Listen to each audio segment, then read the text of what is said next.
Bonsoir à tous et bienvenue si vous nous rejoignez en direct sur LCP. Tout d'abord, toutes nos excuses pour cet incident qui a perturbé nos programmes sur la TNT tout à l'heure. En début de soirée, les choses sont rétablies. La séance va reprendre dans une demi-heure maintenant. Toute la rédaction est mobilisée ce soir pour vous faire vivre donc, le débat sur ce projet de loi consacré à la fin de vie. Marco Pommier se trouve dans la salle des 4 colonnes pour recueillir les réactions des députés, pour nous éclairer aussi sur les débats dans l'hémicycle. On ira vous voir dans quelques instants, Marco, à tout à l'heure. Pour l'instant, les députés discutent de la première partie de ce projet de loi qui est consacré, cette première partie, au renforcement des soins d'accompagnement qui inclut notamment les soins palliatifs.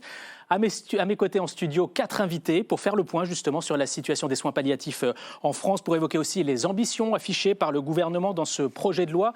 Nous sommes avec Elisabeth Balladur, bonsoir. Bonsoir. Vous êtes médecin en soins palliatifs, vous avez longtemps exercé à l'AP-HP, l'Assistance publique des hôpitaux de Paris. Frédéric Bizard, bonsoir. Bonsoir.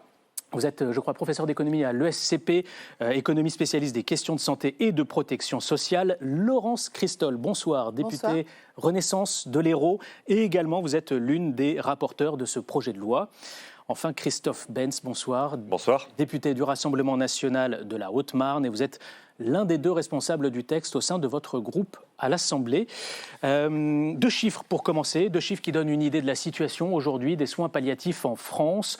Tout d'abord, l'offre de soins palliatifs en France. Elle a progressé de 30% depuis 2015, mais à peine 50% des besoins en soins palliatifs sont couverts aujourd'hui en France. Elisabeth Balladur, quand on dit que 50% des besoins ne sont pas couverts, ça veut dire quoi concrètement pour les patients qui ont besoin de soins palliatifs, mais qui n'y ont pas accès? Comment est-ce qu'on s'occupe d'eux concrètement? Alors, je voudrais revenir sur ce que vous venez de dire, les progrès, 30% en 5 ans. Moi, j'étais présente lors des débats parlementaires en 1999. À l'époque, j'exerçais dans la 10e équipe mobile de soins palliatifs française. Il y en a plus de 400. J'ai vu des choses qui sont indescriptibles à l'époque. On ne les voit plus dans les hôpitaux. Donc il y a de vrais progrès dans le développement des soins palliatifs en France. Je pense que ce n'est pas suffisamment affirmé. Il y a des progrès, il y a des enjeux, il y a des besoins encore et des besoins aussi de restructurer les choses. Peut-être la deuxième chose, c'est que les soins palliatifs, on les met beaucoup dans le champ du médical ou de l'organisation de la santé. Mais les soins palliatifs, c'est chacun d'entre nous. C'est aussi la responsabilité sociétale. C'est ce que je fais auprès de mes proches, dans mon voisinage, ce que font les collectivités territoriales. Et là, on a un enjeu national à ce qu'on sorte d'une vision de la fin de vie qui a été quelque part adressée vers le médical pour pouvoir la réinvestir au niveau sociétal. Alors, pour répondre à ma question. À votre question. Donc, en ce qui concerne les situations, je pense qu'il est difficile de dire exactement où nous en sommes. À la fois sur l'état des lieux.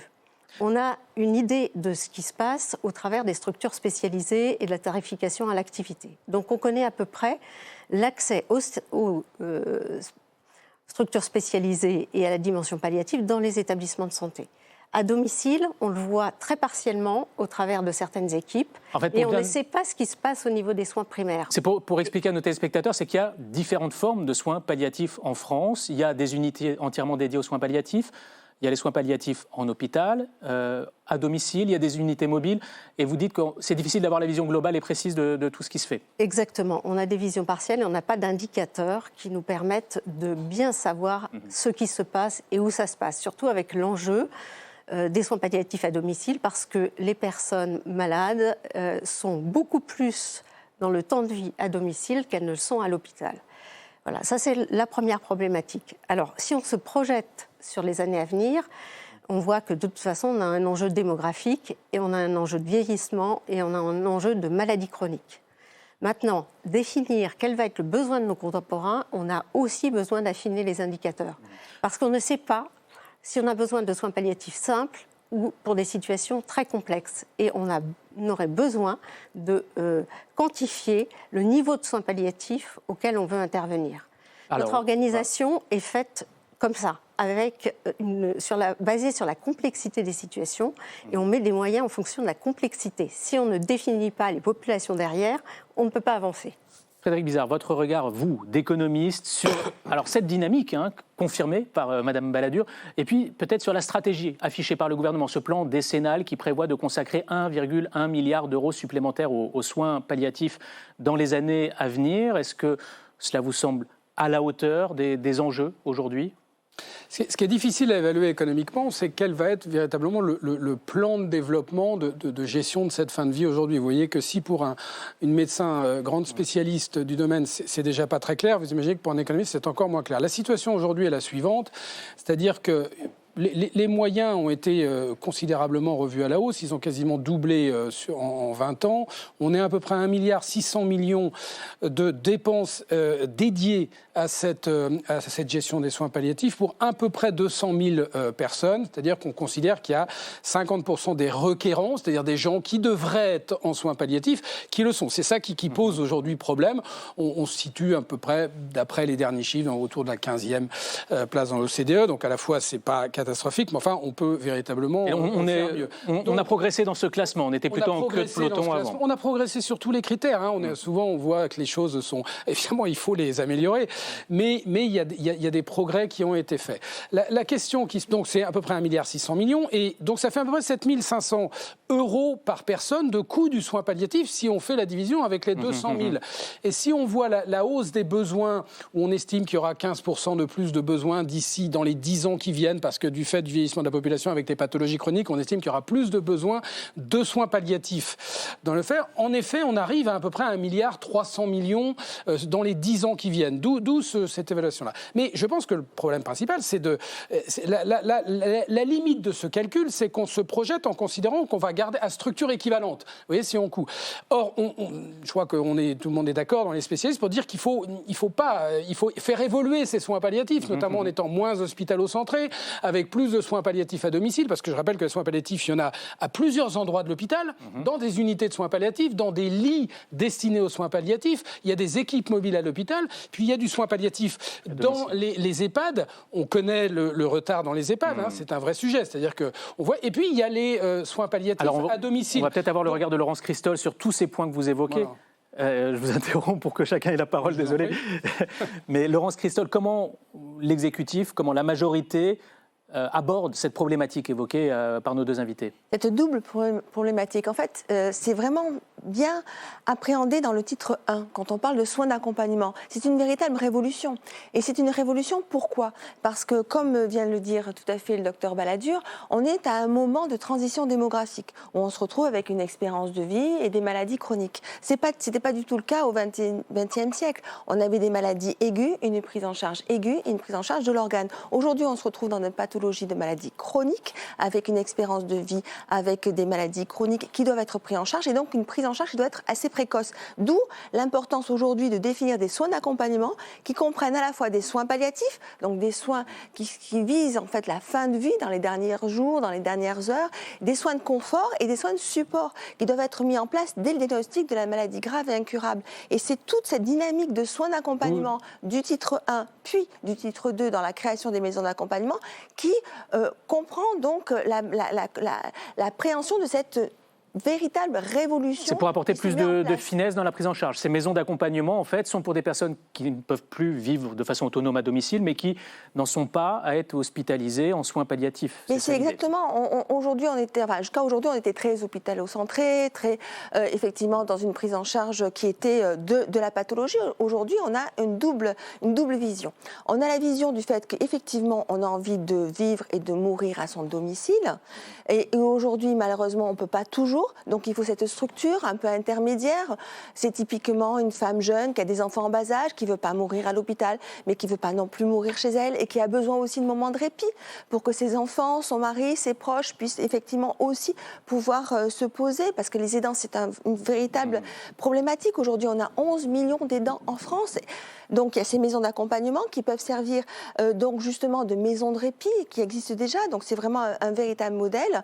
Et puis aujourd'hui aussi se dire qu'on n'est pas obligé d'être hospitalisé tout le temps pour des soins et avoir ces structures un petit peu souples, d'équipes mobiles de soins palliatifs notamment. Alors, je me tourne vers vous, Christophe Benz. Peut-être que vous pouvez nous raconter un peu comment ça se passe sur votre territoire, la Haute-Marne. Vous expliquiez que vous étiez un petit peu sous-doté, je crois, en soins palliatifs. Moi, j'ai regardé les chiffres sur votre département. Je crois qu'on est à 11,9 lits en soins palliatifs pour 100 000 habitants, ce qui est très légèrement au-dessus de la moyenne en France. Comment ça se passe concrètement chez vous ? Alors, juste avant de vous répondre, permettez-moi de rebondir sur ce qui a été dit à l'instant. Madame Christol, la véritable révolution, le véritable progrès, ce sont précisément les soins palliatifs.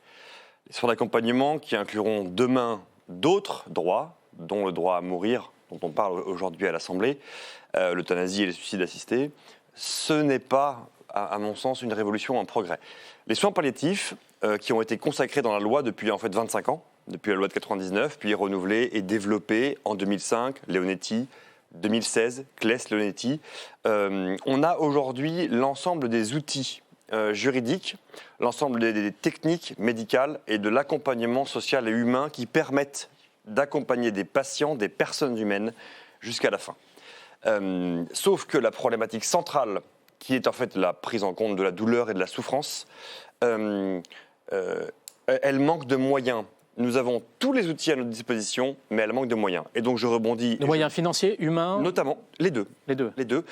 Pour répondre à votre question précise. Par rapport à mon département, qui est la Haute-Marne, et qui est un territoire particulièrement désertifié sur le plan des services publics de santé de proximité, et en particulier sur les soins palliatifs. Nous faisons partie des 21 départements qui n'ont pas d'unité de soins palliatifs. D'unité entièrement dédiée de services structurés d'unité, voilà. D'USP. Nous avons effectivement 3 équipes mobiles de soins palliatifs dans les 3 communes préfecture sous-préfecture, Saint-Dizier, Chaumont et Langres. Mais nous n'avons plus de médecins référents, plus de médecins en soins palliatifs. Donc il y a non seulement un problème de moyens et un problème de professionnels de santé.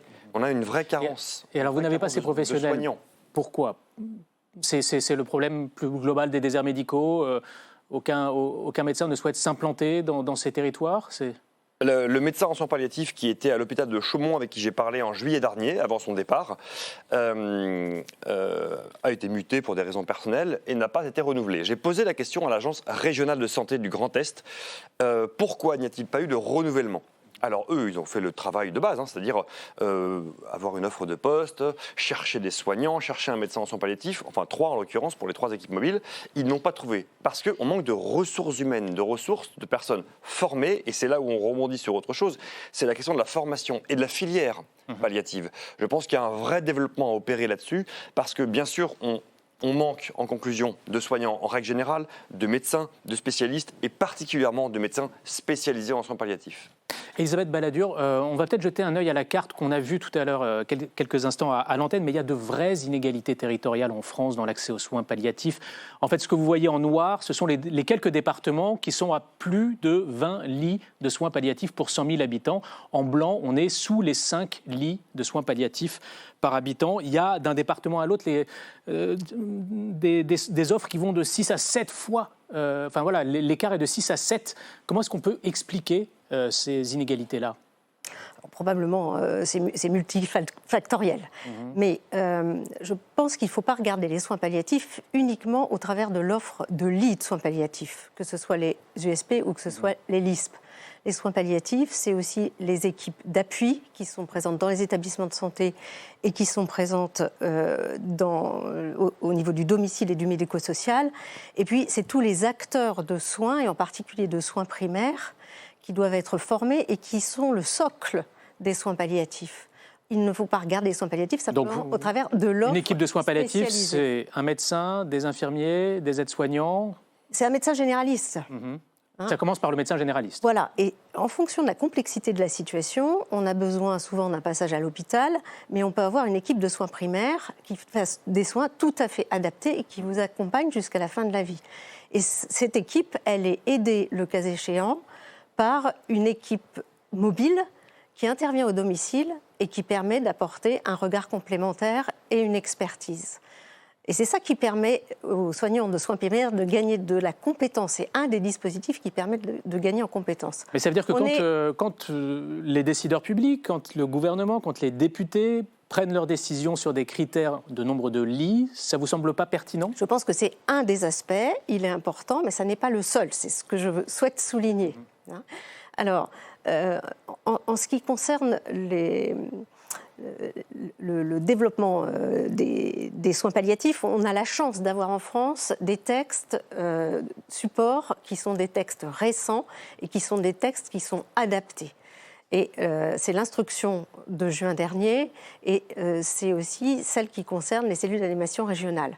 On a une structure porteuse qui fait le lien entre les professionnels et l'ARS et on a ensuite une possibilité d'agir et de décliner l'organisation au niveau du territoire et en proximité pour permettre à chaque Français d'avoir accès aux soins palliatifs. Donc moi, le premier objectif que je vois, c'est de mettre en œuvre ce qu'il y a derrière ce texte et de pouvoir avoir ensuite un programme qui permette, là où il y a besoin de moyens complémentaires, de donner du financement, là où il y a besoin de ressources humaines, de travailler collectivement à l'appui en termes de ressources humaines et de travailler aussi sur les organisations. Parce qu'on a des nouveaux enjeux de réorganisation des ressources disponibles face à une enveloppe qui est quand même contrainte. Quand même, pour rester sur cette question du nombre de lits et des inégalités territoriales, Frédéric Bizard, est-ce que ça veut dire que toutes les régions ne reçoivent pas les mêmes moyens financiers pour développer ces soins-là ? Non, non, mais il y a quand même une aberration, c'est que, encore une fois, raisonner en termes de lits en matière de soins palliatifs me paraît vraiment une erreur. Oui, mais ça fait partie de la problématique. On ne peut pas l'exclure. Non, mais pourquoi ? Parce que c'est pas des nombres de lits dans l'absolu, le... c'est des nombres de lits rapportés à une population donnée. Donc on peut comparer ces éléments d'un département à l'autre. Un peu avec vous. Le problème du nombre un lit, ça coûte rien. C'est comme à l'hôpital. Le problème, c'est pas coûteux d'avoir un lit. Ce qui est coûteux, c'est la ressource humaine. La ressource humaine pour les soins palliatifs, c'est probablement plus des, 70-80% des dépenses. Donc, un plan de développement des soins palliatifs ne peut être crédible que s'il y a un plan crédible en matière de développement de la ressource humaine. Et probablement d'un développement assez innovant entre ce que fait le médecin. On sait bien qu'il y a une répartition des tâches aujourd'hui entre ce que font des infirmières de pratique avancée, peut-être, je ne sais pas, entre des infirmières de développement, entre des... Bon, ça, ce plan-là, de mon point de vue, il manque pour mettre de la crédibilité. Pour répondre à votre question, pourquoi il y a des grandes inégalités ? Personne ne le sait trop bien, mais il y a quand même une deuxième aberration. Mais sérieusement, on peut répondre qui est ça la aux Français ? tarification. Non, parce que généralement, si vous voulez, la sécurité sociale, elle est universelle. C'est destiné à des patients. Donc, si les patients peuvent recevoir un soin ou un soin palliatif, y compris, normalement, vous êtes financé de la même façon oui, partout. En théorie. En théorie. Donc, c'est bien la question de la disponibilité de la ressource humaine et de la capacité à délivrer des soins palliatifs qui fait la différence. Mais il y a quand même quelque chose, à mon avis, qu'il faudrait revoir. C'est qu'on paye, vous imaginez les soins palliatifs avec la tarification à l'activité. La tarification à l'activité, c'est une tarification qui est destinée à répartir les ressources en fonction de la productivité des lieux de soins. Je ne suis pas sûr qu'on puisse parler beaucoup de productivité. Sur des critères de soins productivité. palliatifs. C'est-à-dire que, c'est ce que l'on fait. Donc, à mon avis, il faudrait quand même sortir de cette tarification à l'activité pour avoir une juste allocation des ressources. On ne peut pas partir d'un niveau de productivité de soins, c'est-à-dire d'essayer de raccourcir les séjours, par exemple. Oui. C'est ce qu'on fait en médecine et en obstétrique. Donc ça, je ne l'ai pas vu traiter, mais je pense qu'il faut absolument sortir de la tarification à l'activité. Dernier point, si on regarde juste sur les Britanniques qui font... C'est rare qu'on cite les Anglais comme référence, mais ça a été inventé dans les pays anglo-saxons, peut-être parce qu'ils n'avaient pas de blocage religieux comme chez nous, mais en tout cas, ça a été inventé. Et ce que font les anglo-saxons, c'est qu'ils ont une stratégie très claire sur la libre, dès que vous avez un pronostic vital engagé, où vous prenez une décision sur votre fin de vie en fonction des structures où vous voulez aller. Et il y a des structures qui sont dédiées, qui s'appellent les hospices, ou qui sont dédiées uniquement à la fin de vie et qui sont hors des hôpitaux. En tout cas, ça a l'air de pas mal fonctionner. Une piste de réflexion peut-être pour vous, Laurence Christol, mais d'abord, qu'est-ce que vous pouvez répondre aux Français qui se retrouvent dans une situation où l'offre de soins palliatifs dans leur département n'a rien à voir avec celui du département voisin ? Déjà, pour répondre, on n'est pas dans un modèle anglo-saxon. La France a un système de santé et de protection sociale dont on peut être légitimement fier. Donc on ne peut pas vraiment comparer les deux systèmes. Donc je ne serai pas du tout dans votre dynamique. Deuxièmement, il faut valoriser la filière des soins palliatifs. Le docteur Balladur travaille dans un service de soins palliatifs. J'ai des collègues qui travaillent dans un service de soins palliatifs. Qu'on soit médecin, infirmier ou aide-soignant, c'est des professions qui sont difficiles, qui ne sont pas suffisamment valorisées, qui ne sont pas suffisamment mises en valeur. Mais ça explique les inégalités territoriales ? Des inégalités territoriales, moi j'ai vu dans mon département arriver progressivement les services de soins palliatifs. Monsieur Benz, s'il vote la loi, pourra également avoir une unité d'hospitalisation de lits de soins palliatifs dans son département, en plus de ces 3 unités mobiles. Enfin, je veux dire, on a effectivement une augmentation des moyens de 25% depuis 2017, 66% à 2034. On va mettre les moyens financiers, on va mettre de la formation, on va valoriser les filières, on va tenter autant se faire que se peut de récupérer donc si vous voulez une situation, mais aussi je crois qu'il faut avoir cette vision un peu globale, mais que vous avez déjà abordée, qui est qu'on n'aura pas une réponse unique. C'est pas uniquement des lits de soins palliatifs dont il faudra avoir besoin, mais également une prise en charge dans ces unités mobiles. Il faut valoriser également ces équipes dans la ruralité et qui puissent venir également dans les établissements. Donc c'est vraiment une prise en charge multifactorielle qu'il faut imaginer. C'est tout un modèle à revoir et c'est pour ça, en ce sens, que définir des soins d'accompagnement au sens large me semble vraiment très adapté. Et je regrette que vous n'ayez pas voté le titre 1, parce que les soins d'accompagnement qu'on a voté tout à l'heure dans le chapitre 1 du titre L'article 1, c'est vraiment les soins palliatifs et alors, justement, on va faire un petit point. Le deuxième titre. On va faire un petit point, si vous voulez bien, sur les débats sur ce projet de loi qui ont débuté lundi. On va prendre la direction de la salle des 4 colonnes où nous attend Marco Pommier. Marco, expliquez-nous un peu où en sont les débats dans l'hémicycle. Mais écoutez, tout à l'heure, Clément, il y a eu un premier revers pour le gouvernement, puisque la majorité a tenté de défendre un amendement qui visait au fond à supprimer un droit opposable aux soins palliatifs. Alors, de quoi s'agit-il ? En clair, les patients qui nécessitent des soins palliatifs mais qui ne pourraient pas y accéder pourraient faire un recours devant la juridiction administrative pour ordonner aux agences régionales de santé leur prise en charge. Pour le gouvernement et la majorité, c'est une mesure inapplicable dans les faits. Une suspension de séance a été demandée et, selon des députés de l'opposition, la majorité voulait faire durer cette suspension jusqu'à la reprise des débats à 21h30 après la pause dîner. Sauf que ça n'a pas marché puisque la séance a repris assez rapidement dans l'hémicycle. Le droit opposable aux soins palliatifs a bien été voté. Et je peux vous dire qu'à la sortie de l'hémicycle, certains députés étaient un peu en colère, un peu énervés, des députés de la majorité, même si, rappelons-le, dans la majorité, certains ont voté pour ce droit opposable aux soins palliatifs. Merci beaucoup Marco Pommier en direct dans la salle des 4 colonnes. Je me tourne vers vous, Madame Balladur, Elisabeth Balladur. C'est le débat qui agite l'hémicycle depuis le début de soirée. Est-ce qu'il faut créer un droit opposable aux soins palliatifs ? C'est-à-dire une personne qui aurait dû avoir accès aux soins palliatifs, qui n'a pas eu accès, puisse se tourner vers la justice pour être indemnisée par l'État. J'entends bien que ce soit le débat de ce soir. Je ne suis pas sûre que ce soit le débat principal. Est-ce que ce n'est pas un moyen de pousser les pouvoirs publics à développer les soins palliatifs à un niveau correct ? Alors les soins palliatifs, ils sont exigibles pour tout citoyen depuis 1999. Ils sont garantis, mais pas sous forme de droit opposable. Alors je ne suis pas sûre que l'opposabilité, finalement, est-ce que ce n'est pas une fausse bonne idée ? Dans le sens où, derrière, de quoi s'agit-il ? Si on définit les soins palliatifs comme étant gradués, devant être apportés par l'ensemble des professionnels de santé, est-ce qu'on va juger de la qualité des soins palliatifs ou est-ce qu'on va simplement dire « je n'ai pas eu accès à une structure ». Vous voyez, si on se plonge sur qu'est-ce qui est opposable, ça va être un petit peu plus difficile à définir. Sur la définition même de ce qu'est le soin palliatif, c'est ça ce que vous voulez dire ? Le soin palliatif, c'est toute la dimension d'accompagnement de la fin de vie, mais il y a aussi ma subjectivité de qu'est-ce que j'en attends par rapport à ce que la société m'offre. Christophe Benz, je crois que vous êtes favorable à un droit opposable aux soins palliatifs. Qu'est-ce que vous répondez à Madame Balladur quand elle vous explique ça avec son regard de médecin ?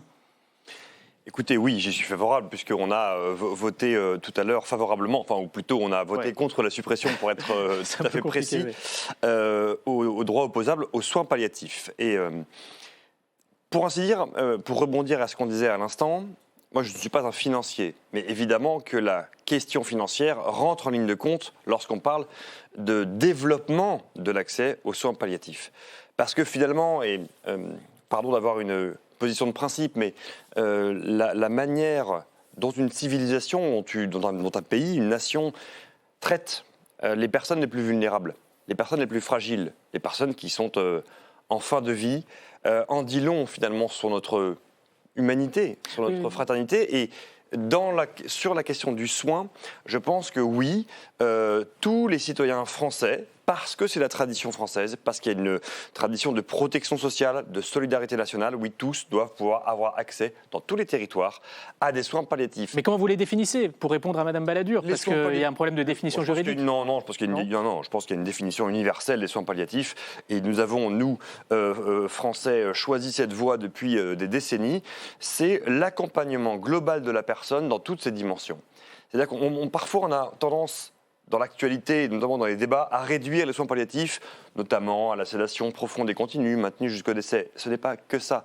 Les soins palliatifs, c'est l'accompagnement total du diagnostic, des soins précoces, des soins de confort, des soins de support, des soins palliatifs, et jusqu'à l'accompagnement. D'ailleurs, je précise, parce qu'on le résume aussi souvent ainsi, ce n'est pas que l'accompagnement médicamenteux, c'est aussi l'accompagnement non médicamenteux qui suppose beaucoup d'autres choses comme l'accompagnement psychologique, l'accompagnement par l'hypnose. C'est le soin à la personne.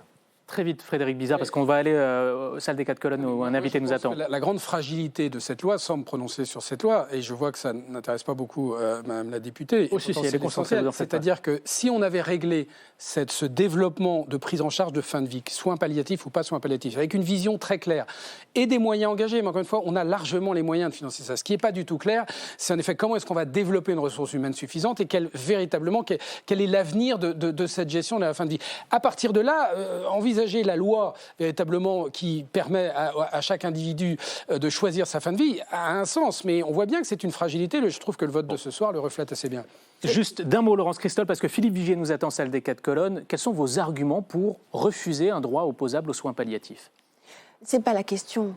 Le droit opposable, comme l'a dit très bien le docteur Balladur, qu'est-ce qu'aujourd'hui un patient va pouvoir dire comme opposabilité? Moi, je reviens sur la globalité de la prise en charge. La prise en charge, elle est à partir du diagnostic pendant toute l'évolution de la maladie, avec ses phases de rémission, ses phases d'évolution, une prise en charge globale qui va introduire donc le malade au cœur, avec la nutrition, les psychologues, l'assistante sociale. C'est extrêmement vaste. C'est pour ça que je parlais d'une révolution quand je parle de soins d'accompagnement. Moi, je travaille en soins de support. Cette révolution-là, je l'ai vue arriver progressivement. Vous êtes médecin vous-même, oui. Je suis médecin moi-même et en soins de support. Donc, je l'entends bien avoir un critère d'opposabilité, mais ça n'a aucun sens. Ce n'est pas ça qui va faire avancer les choses. Merci. Votons cette loi. Merci beaucoup. Juste, on va prendre un autre point de vue, si je vous le permets. Salle des 4 colonnes, Marco Pommier. Vous êtes donc avec le député MoDem, Philippe Vigier. Oui, Philippe Vigier, vous, tout à l'heure, dans l'hémicycle, il y a un droit opposable qui a été voté, un droit opposable aux soins palliatifs, et vous n'étiez pas pour. Mais moi, je suis favorable à quoi? Au fait qu'on répare, je dis bien le mot réparer, quelque chose qui est scandaleux à l'heure actuelle. Il y a 20 départements dans lesquels il n'y a pas de soins palliatifs. Le gouvernement, la ministre s'est engagée, Catherine Vautrin, pour qu'en 2024 et 2025, il n'y ait plus de trous dans la raquette. Deuxièmement, il est important qu'on augmente les soins palliatifs partout sur le territoire. Ça va être fait, plus d'1,2 milliard d'euros vont être mis sur ces territoires dans les 10 ans qui viennent avec un plan décennal. Ça n'avait jamais été fait. Moi, je suis là depuis 17 ans. Donc, je peux vous dire, j'ai vu les gouvernements de gauche, j'ai vu les gouvernements de droite. Tous ont échoué ou n'ont pas fait les choses. Là, pour une fois, on s'engage fortement. Un droit opposable, ça veut dire quoi? C'est-à-dire qu'à tout moment, la loi va exiger qu'on soit en capacité d'apporter des soins partout. On va le faire, mais en couverture progressive. Ça n'a jamais été fait auparavant. C'est un bond en avant extraordinaire que l'on fait là. Et le droit opposable, ça veut dire qu'on va derrière avoir des procès qui vont être faits à l'État. Et je vous rappelle, il y a un droit opposable qui existe en France, s'appelle le DALO, mis en place par Jacques Chirac, président de la République. Est-ce que la gauche, est-ce que le Rassemblement national, est-ce que les autres, un jour ou l'autre, ont expliqué que ce DALO ne marchait pas? Arrêtons de faire rêver.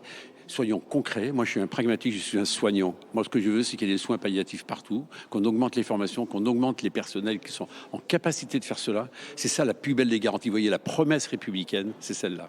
Est-ce que la majorité va tenter de revenir sur ce droit opposable aux soins palliatifs dans l'hémicycle durant l'examen? La majorité, elle va expliquer qu'elle a un plan décennal qui n'avait jamais été fait jusqu'à présent. Et tous les autres peuvent se regarder. Ils n'ont jamais fait ça.